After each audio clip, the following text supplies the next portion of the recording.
예, 11월 12일 김능구의 대선 진단. 예, 이제 올 대선에서 가장 이 국민적 관심과 대선의 판도를 좌우할 야권 후보 단일화가 이제 본격적인 어떤 협상에 들어간 감이 있습니다. 새정치 공동선언은 오늘 거의 합의해서 내일 두 후보가 이렇게 발표할 거고요.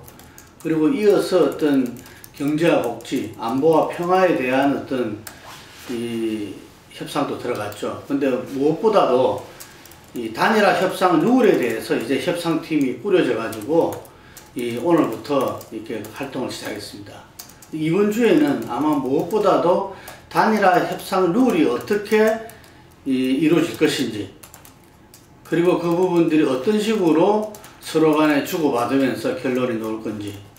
지금 이제 이번 일주일 빼고 나면은 거의 일주일밖에 안 남았기 때문에 이번 주에 뭔가 가시적인 효과, 최소한 19일 정도는 어떤 결론이 나와야 되지 않나, 이렇게 생각이 듭니다.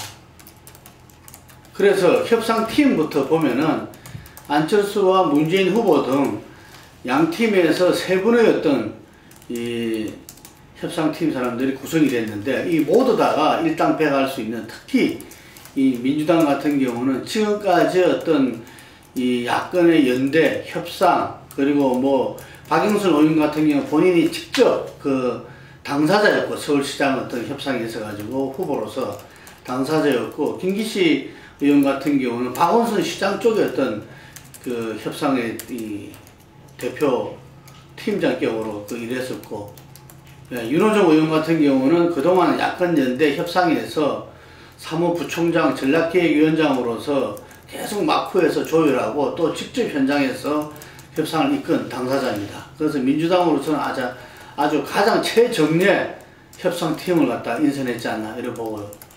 안철수 후보 측 같은 경우도 지금 송창희 비서실장이라든지 금태섭 상황실장 모두 다가 안에 복심, 예를 들면은 안철수 후보가 지금 이렇게 늦게 정치를 시작했지만 늦게 정치를 시작한 이후부터 함께 해왔던 가장 안철수 후보의 복심이다, 이렇게 좀 이야기해주고 있고요. 금태섭 실장 같은 경우는 간간히 언론 인터뷰 등에서 후보 단일화의 어떤 협상이라든지 이런 부분들이 상당히 좀 이렇게 늦게 전개 진행되는데 어떤 역할을 했던 것 같기도 하고요. 그게 이태규 시장 같은 경우는 손학규 캠프에 있어가지고 어떤 협상이라든지 경선 때 어떤 후보 룰 확정이라든지 이런 부분에 실전 경험이 있는 사람입니다. 그래서 안철수 후보 쪽도 실전 경험과 후보의 어떤 마인드를 가장 충실하게 또 정확하게 관철시킬 수 있는 사람들로 팀을 짰습니다. 그래서 이 세 분, 여섯 분이 아마 이번 대선에 가장 기로에 있는 야권 후보 단일화가 과연 국민의 어떤 감동을 주는 단일화가 될 건지 그 여부가 아주 주목되고 있습니다. 그래서 금주에 가장 주목받는 여섯 분이지 않나 이런 생각을 하고요. 그리고 지금 이제 내일 새정치 공동선언을 하게 되는데, 국민적 관심사를 가진 게 어떤 전에 이 두 후보가 만났을 때도 7개항 합의 중에서도 국민연대, 국민연대 부분이 어떻게 진행될 것인가 부분에 상당히 국민적 관심이 높습니다. 그래서 이분에 있어가지고 현재 제일 중요한 거는 양쪽 후보 지지자들을 어떻게 하면 흩어지지 않고 최소한 1+2가 1이 2 이상 될 수 있도록 할 것이냐 하는 부분하고, 그 다음에 그것이 시너지 효과가 어떻게 하면 일어날 것인가. 지금 야권이 97년도 DJP, 2002년도에 노무현 정몽주의 단일화를 통해서 겨우 39만 표, 53만 표, 거의 2% 내로서 이길 수 있었습니다. 그때는 이 야권 후보 단일화뿐만 아니라, 예를 들면은 97년도 같은 경우는 여권에서 이인재 후보가 독자 출마를 함에 따라서 190만 표 이상을 갖다가 얻어가지고 상당한 여권표를 갖다가 빠져나가게 했죠. 그래가지고도 39만 표 이겼던 겁니다.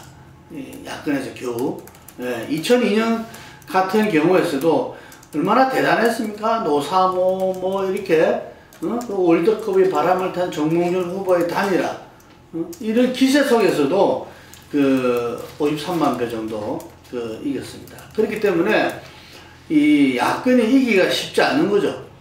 지금 안철수 후보와 문재인 후보는 예를 들면 어떤 기존의 어떤 여권표를 갖다가 가져오는 이것이 아니라 예를 들면은 여야의 표가 균등한 상태에서 중도표를 갖다가 안철수 후보가 일부 잠식하는 이런 정도의 이 구도라는 거죠. 이게. 그렇기 때문에 지금 이 야권 후보 단일화 지금 여론조사에서 나오듯이 10 내지 20%씩 각 후보의 지지자 빠져나가 버리면은 필패할 수밖에 없는 거죠.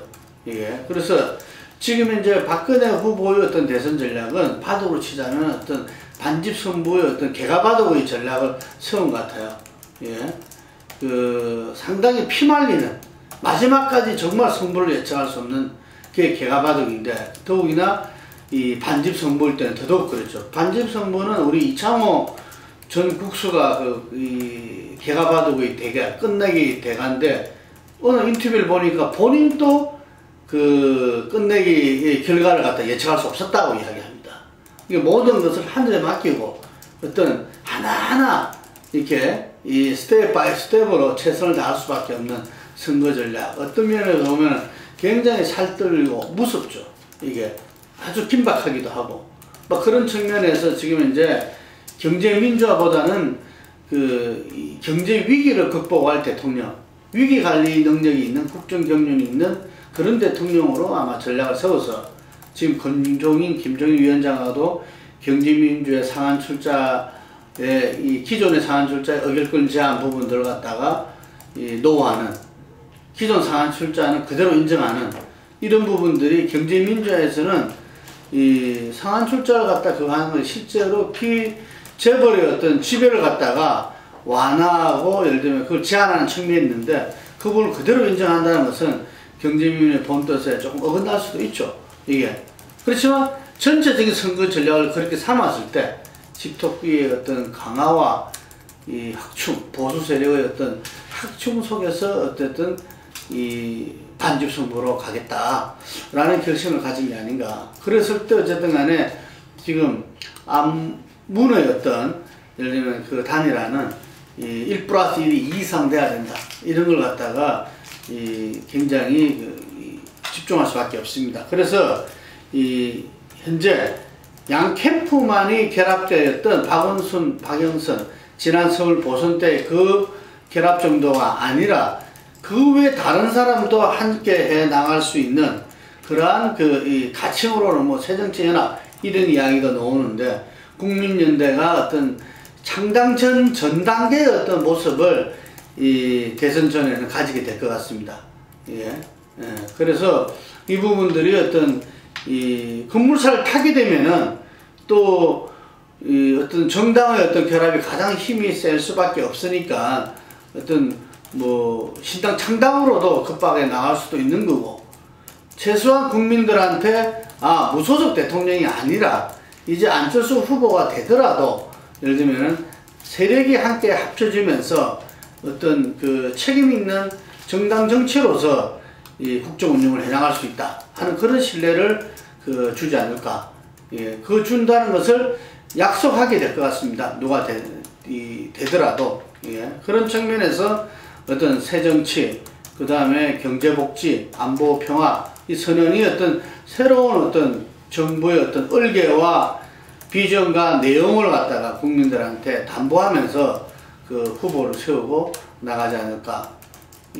어쨌든 이번 주, 한 주 동안은 단일화 협상 룰, 그리고 또 거기에 대응하는 어떤 박근혜 후보의 어떤 정말 손에 땀을 나게 하는 개가바둑으로서 한 집 이렇게 닦아나가는 아마 그게 핵심은 병 같은 거대 이슈가 아니라 예를 들면 민생과 경제, 생활정치 측면에서 나가야 될 거고 그 포커스는 바로 40대가 될 것 같습니다.